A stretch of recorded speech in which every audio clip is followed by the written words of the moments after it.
icyuhiro cyanyu bavandimwe aho muri hose mu Rwanda, mu mahanga. Ngo tuganire nanone ku bijyanye n'ururimi rwacu Kinyarwanda. Nkuko nagiye mbivuga, nta kindi kingenza uretse kugira amatsiko y'ururimi rwacu, amatsiko y'ururimi rwanjye. Bisi inkomoko yarwo nirihe ko numva hari amagambo asa nayo numva mu ndimi z'amahanga, amahanga ya kure. Byaba byaraje bite?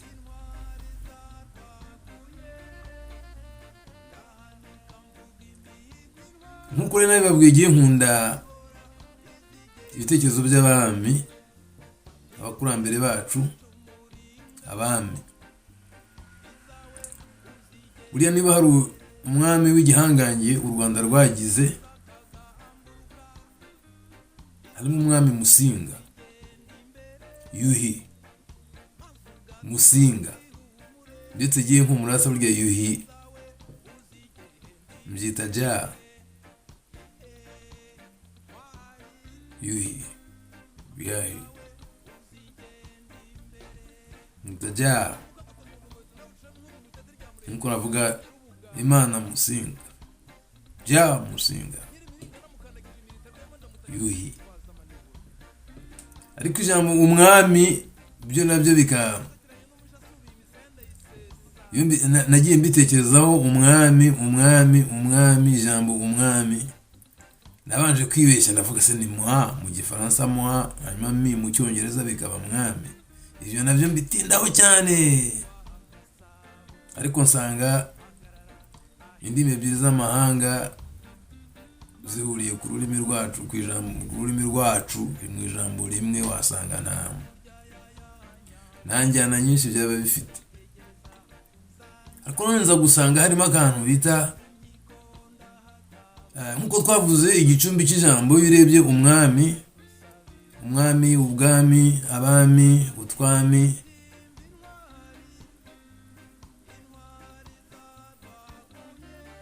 umuntu asanga hari ijambo ririmo, igicumbi cy'ijambo ririmo, harimo ami,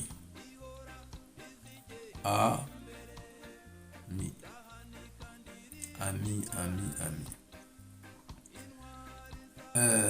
Sinzi rero ukuntu nagize ntekereza, navuga ariko hari umuntu wajyaga akunda kuvuga ngo I am, I am, kandi nawe yari umwami witwa Yezu Kristo. Yezu Kristo yaravugaga ngo I am,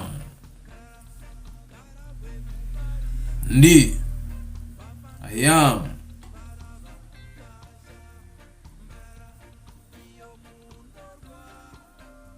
Cyangwa am I, ndi jyewe, am I. Ariko wenda hari nawe nibeshya kuri iyo ngingo, ntawabitindaho. Ariko yari amatsiko, nta burenganzira ufite bwo kugira akantu wibagirwa. Ndi jyewe. Kandi wareba imbaraga n'ubuhangange bw'umwami muri kiriya gihugu cyacu cyangwa no mu bindi bihugu byose, ugasanga ndi jyewe, am I, ugasanga byaba bifite ireme mu Kinyarwanda cyacu. Ariko rero umwami si Musinga gusa, habayeho abami benshi mu Rwanda. Mvuze Musinga kubera ko Musinga ni umwe mu bantu batsimbaraye ku kintu kimwe. Aravuga ati yewe igihugu cyanjye ntabwo nshaka ko bakivogera, kandi bariya abantu ibintu bazanye ndabizi. Muri vision zize yabonaga ibibazo bazatera, aravuga ati yewe oya. Abwira umukobwa we rwose, aramubwira ati wa mukobwa wanjye we, niwe ibyo bintu by'iryo batizwa bazanye byo kwitwa amazina nazi, ibyanyu ariko nibyo nivugira ni ukwiganirira nyine. Ariko ndagira ngo Musinga yanze ko umukobwa abatizwa rwose, yamwandikiye niba rwahangeranya mu mateka tujya tubisomamo, amubuza kubatizwa, amubwira ati igihe uzabatizwa ntabwo uzaba ukiri umukobwa wanjye. ubwo nuvuga ko ari byo yari yabonye bari aba baturanyi banjye kuko niho mba ubu ngubu, ngiye mbara muri Suisse Rwanda. Yari yabonye imigambi yabo kandi menya atari myiza kugeza n'ubu ngubu. Jean Musinga rero biba ngombwa ndetse aremera acibwa mu gihugu kubera yari yanze kubangikana n'abariya bahungu. Ibyo ni amateka, yari umwami. Ariko rero jyewe icyo nshaka kuganira namwe uyu mugoroba, kuba hano hundi ni nimugoroba, ni mu masaha 10 kugira ngo ni igice. Icyo nshaka kuganira namwe ni ikintu, ni ijambo ry'icyongereza yihishe inyuma. Nubwo rero navuze Musinga nkamutanga urugero ko ari umwami nemera, ariko mbere habayeho abami b'ibihangange. Ubuhangange bw'umwami bwaterwaga n'ibikorwa bye. Hari nk'abami barwanaga bagura igihugu, akazita intwari, akaba igihangange. Hari abami babaga bafite ubukungu ku giti cyabo, icyo nakwita ubukungu, icyo bigatuma bigihangange kubera yabaga afite inka nyinshi, afite ingo nyinshi ahantu henshi mu gihugu, kubera ko ibintu by'amamodoka by'iki byose bitariho se, arabageraga bikaba ngombwa akahubaka kugira ngo nyine naho habiwe igihe azaba yagiye gutembera mu gihugu ajya abona aharuhukira. Hari rero abagiraga amaraso ashyushye ugasanga yahashyize n'umugore, sinzi niba barabitaga n'abamikazi, ariko ndumva ariko byari biri. Ugasanga rero umwami yabaye igihangange muri ubwo buryo, ni nabwo tugiye kureba. Cyakora ubuhangange bwa Musinga bwo nibwira ko butageze aho ngaho. Ubuhangange bwa Musinga bwo nuko gusa yanze ko igihugu kivogerwa. Ati ntabwo dushaka ko igihugu cyacu kivogerwa, umuco kugira iki byose ndagira ngo yari afite ukuri jyewe, kubera ko umuco nanjye asa n'uwutsimbararaho cyane. Ndabimushimira cyane cyane aho nagereye mu bazungu nkareba imyitwarire y'abazungu, nkareba ibibagenza, nkaba nzi n'ibyabagenzaga muri Afurika n'ibiki byose. Urumva Musinga kumuha ijambo ni ibintu byumvikana.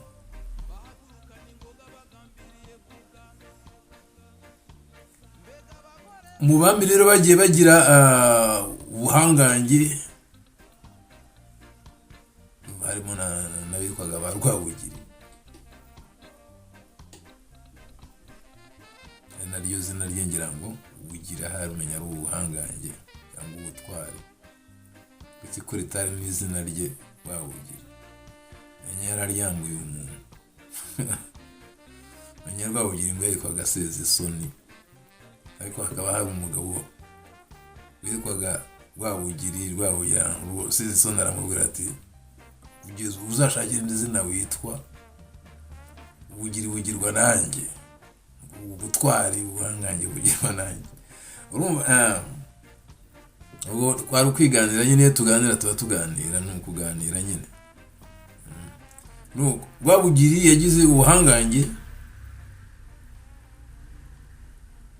ariko umenya we yaranashyuhaga cyane ahari.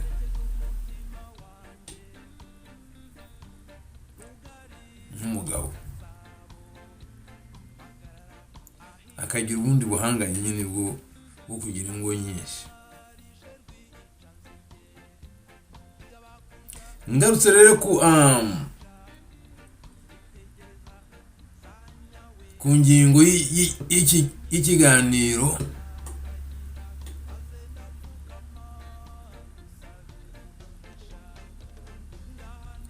wagira uti se uyu muhungu ko arimo atubwira ibintu by'ubwami, akatubwira ngo ururimi rw'icyongereza, akatubwira bwa ami ayi n'ibiki byose, ikiganiro se cyarangiye n'iki byose, reka da. Ese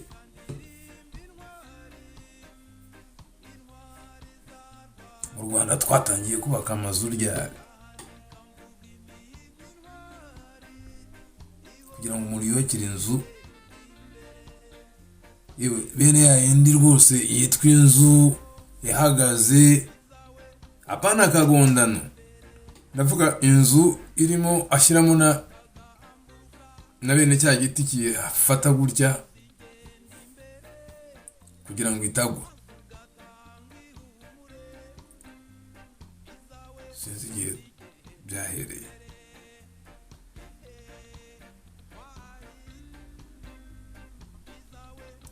Ibyo biti bifata inzu kugira ngo zitanyeganyega,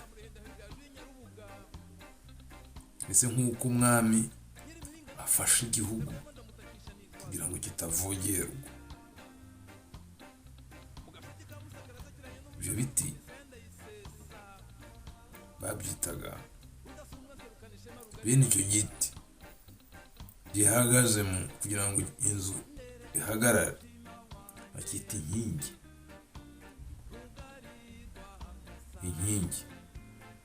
Inkingi y'inzu. Inzu yagiraga inkingi nyinshi, ariko ifite inkingi imwe. Inzu za kera yabaga ifite n'inkingi imwe yonyine, noneho akaba ariyo baheraho impande n'impande. Yagiraga inkingi imwe. Iyo nkingi imwe akaba ariyo baheraho basakara inzu imeze nk'ingondano, ariko harimo inkingi. Ikibazo cyo nuko kera hari inzu zo bitaga nk'ingondano zabaga zidafite inkingi, bafataga ibiti bakabisobekeranya gutya. Ibyo ngibyo ni ibintu byinshi, ariko batangiye kubaka amazu ajya gukomeraho gatoya, umuntu avuga ati ahantu nzahaba igihe kirekire, hari utuzu bubakaga avuga ati turahaba ibyumweru bibiri ubundi twigendere, cyangwa icyumweru kimwe tugende, kwirinda izuba n'ibiki byose. Ariko hari igihe abantu bagezeho baravuga bati twebwe noneho ni iwacu yo kubaka inzu zikomeye tuzamara igihe kirekire. Noneho batangira kubaka inzu nini, ariko bashyiramo iyo nkingi akaba ariyo ifata inzu. Nk'uko umwami afashe igihugu ngo kitavogerwa, kitanyeganyega, gihorana ubusugire bwacyo nk'uko Musinga yabishakaga.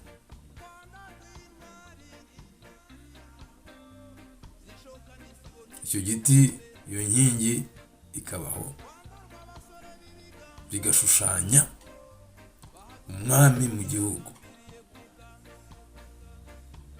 akaba umutware w'urugo nk'umutware w'igihugu, umwami. I am I, abami, umwami, utwami, ubwami, ami. Urumva, I am Jesus Christ.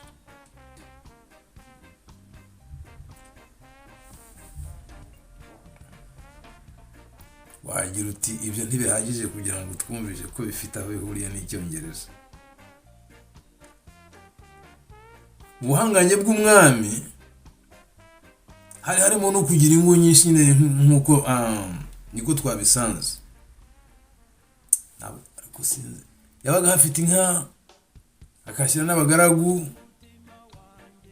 umugore habyara Kayobokwa. Noneho igihe yahatembereye kwa kundi mu mwami yarambagira igihugu, avuye ahangaha agiye Cyangugu, avuye ahangaha agiye Kibungo, yagenda yagera hari Kibungo akasanga wenda nka Tereza Nyirakabuga arahari, aho ni Ivumwe, niba ari Ivumwe hari hafi y'Umusya, hahoze ari muri komine za Kigarama, agasanga hari umwamikazi yabaye yajya Cyangugu, agasanga urugo rwe rurahari, yajya Rwamagana, yajya hariya mu Mutara, gutyo inka zirakamwa, intore zirabyina, ingoma ziravuga. Inshuro nyinshi byabaga ari inka nizo zarangaga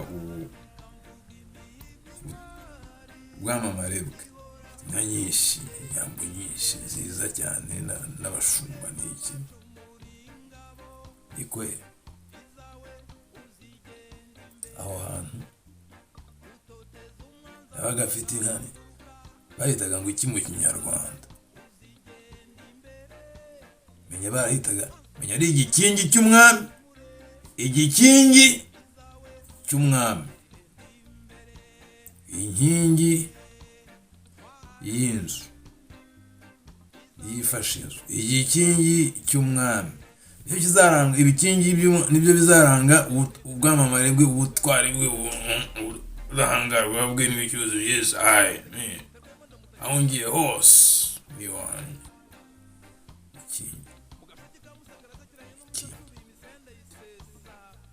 None se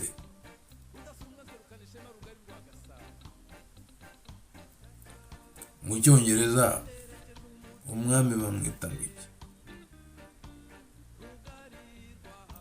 King. Ni ukuvuga ngo nese iryo jambo king, ibikingi n'inkingi byinjiye mu rurimi rw'Ikinyarwanda abazungu baraje cyangwa byaravugwaga mbere. Ndabaza abakurambere, ndabaza abantu abakuze, kuko gihe hari aho nakwibeshya, ariko iryo jambo inkingi byaje rizanywe n'abazungu, iryo jambo ibikingi byaje bizanywe n'abazungu. Ikibazo cyanjye nanone ni kimwe, niba abazungu baraje mu Rwanda aribo bazanye ayo magambo, baje baciye byari byose mu gihugu kimwe cyangwa bibiri duturanye, Burundi, Kongo, cyane cyane abazaga baturutse za Buganda, Tanzania. Ayo magambo tutayasanga mu ndimi zo muri ibyo bihugu. Inkingi sinzi ukuntu bayita mu Giswahili cyangwa mu Kirundi cyangwa mu Kiganda cyangwa mu Lingala, inkingi. Ariko numva ntaho bihuriye numva bitavuga inkingi, batabivuga inkingi nk'iwacu. Umwami no mu Giswahili bavuga mfalme, ahari i Burundi ahari bamwita umuganwa, ariko umuntu wo gusangwa, abantu bagenda basanga ahari umuganwa.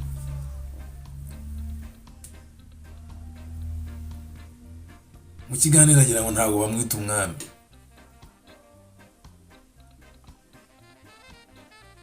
mu Lingala n'ibindi. Ni ukuvuga ngo kubera iki twebwe bihura, twebwe mu Rwanda bihura n'Icyongereza?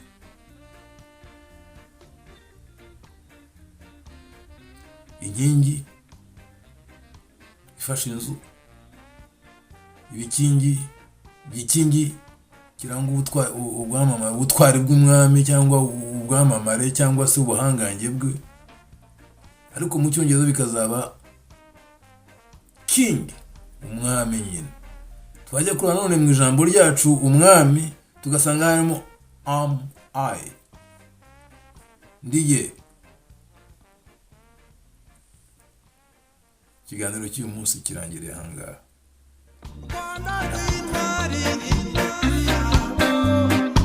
kandi isibo ntizikoma imbere